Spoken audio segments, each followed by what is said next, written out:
But these bitches freaks out here. They display their smut openly in bookstores. They proudly pose in front of their smut collections. They discuss their smut openly on TikTok. I really miss the times when a goon referred to a cartoon villain's cronies, their henchmen.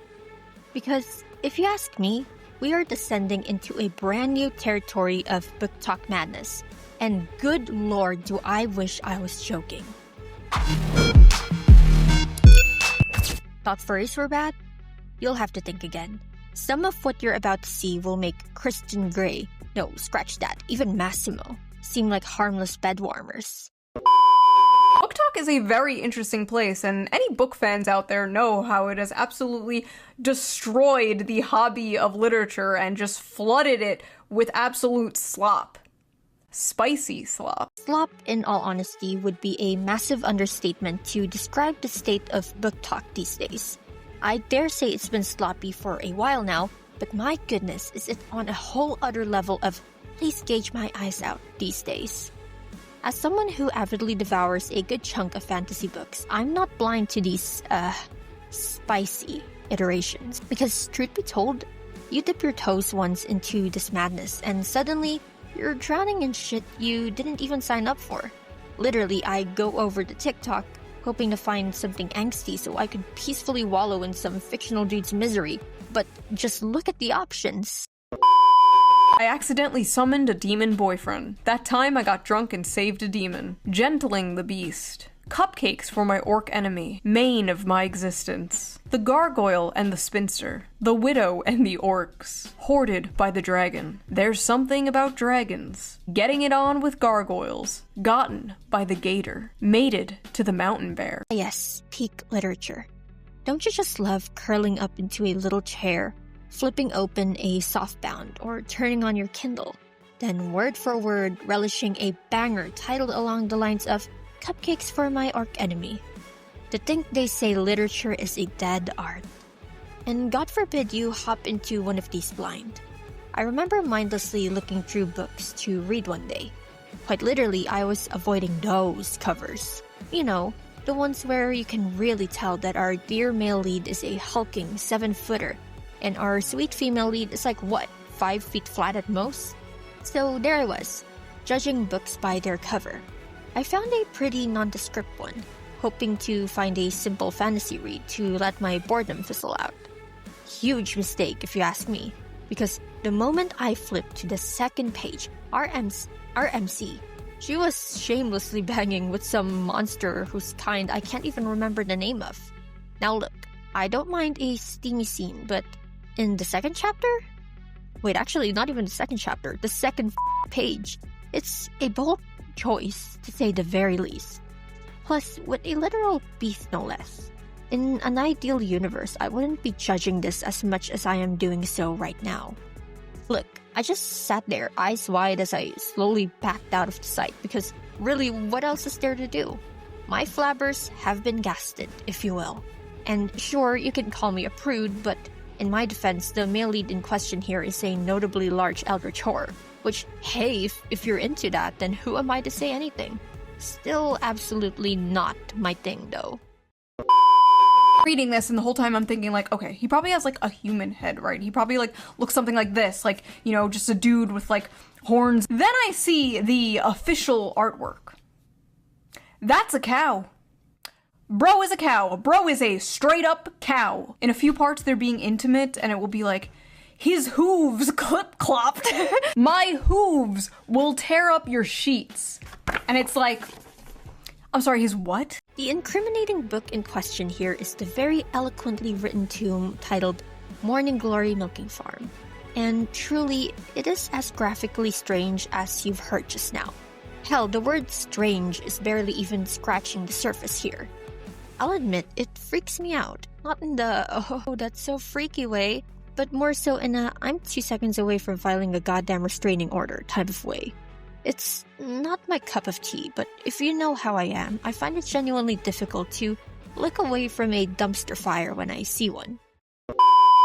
This book has a 4.1 on Amazon with 21,000 ratings and a 3.6 on Goodreads with nearly 60,000 ratings. The reviews, by all means, are both surprising and unsurprising. Like, you expect it by today's standards, but to think it's so well received in the open, had I not known myself, I probably would have cackled to your face. But jokes aside, this had me dumbfounded. I had to keep reminding myself that the plot that some people want, but my goodness, is this genuinely a struggle trying to fathom who even enjoys this?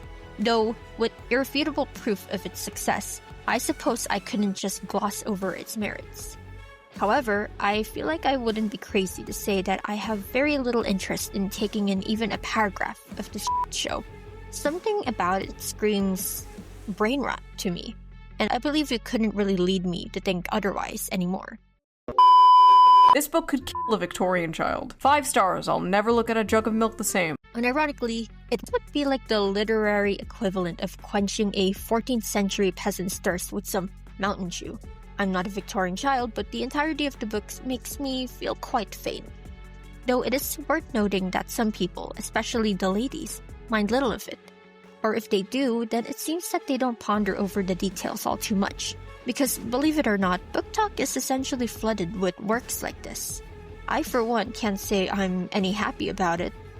Similar odd tales that a lot of women appear to eat up, despite the very visible and inherent weirdness. Sure, we can argue that those 370 billion, huge emphasis on the billion there, views, aren't always tied to freaky content, but from a number that big, that says a lot about some women's tastes. It's certainly not just some weird phase considering the sheer amount of smut. Very strange and honestly outlandish smut, easily accessible in any book under this particular variant of romantic literature. Walking at is sex from the perspective of female desire, scenes that depict women coming first and frequently.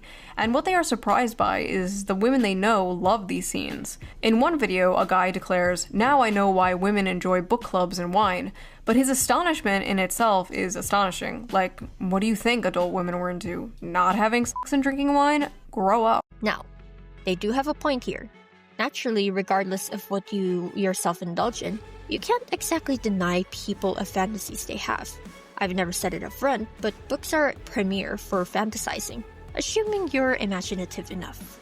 Yet again, I will say that for everyone, it gets to a point. Let's lay it down thick. Gooning isn't a flex. Whatever you goon to, that affects nothing. And this is me barring all the most reprehensible ones like non-con. But the concept of some people foaming in the mouth over their desires is vaguely intriguing. To act like you are so different and above the other gooners is just, it's silly. I'm sorry, but you are no different than Joe Schmo jorking it to fat booty Latinas in Space 12. I'll admit, the implication that there is a higher ground when it comes to gooning, of all things, is insane. This is crap you cannot waterboard out of me, no matter who tries. Here's the thing, I genuinely just feel scandalized about it.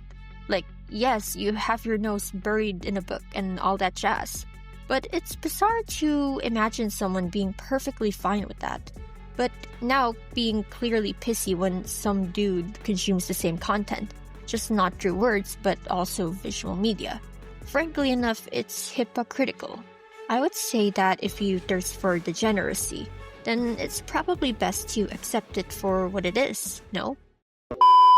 These women reading, bro! What happened to that, like, stupid fucking corny Hallmark thing? Going home for Christmas to your hometown and falling in love with the cute farmer boy. What happened to that? We used to make fun of that.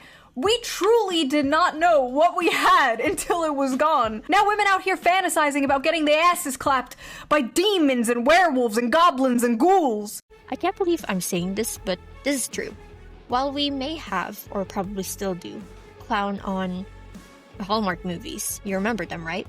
They genuinely feel like masterpieces compared to the jarring majority of spicy books pulled out of TikTok's trenches. You know it's a crazy world we live in when 50 Shades of Grey suddenly appears vanilla. Now that's how you know you've truly gotten under the claws of gooner territory. Is reading smut harmful? Should we shame people for things that are wrong, immoral, or harmful? In my line of work, I've been told many times that shame has no place in sex. But if I use my brain for 2 seconds, it's clear that line of thinking is nonsense. Incest should be shamed, bestiality should be shamed, pedophilia should be shamed.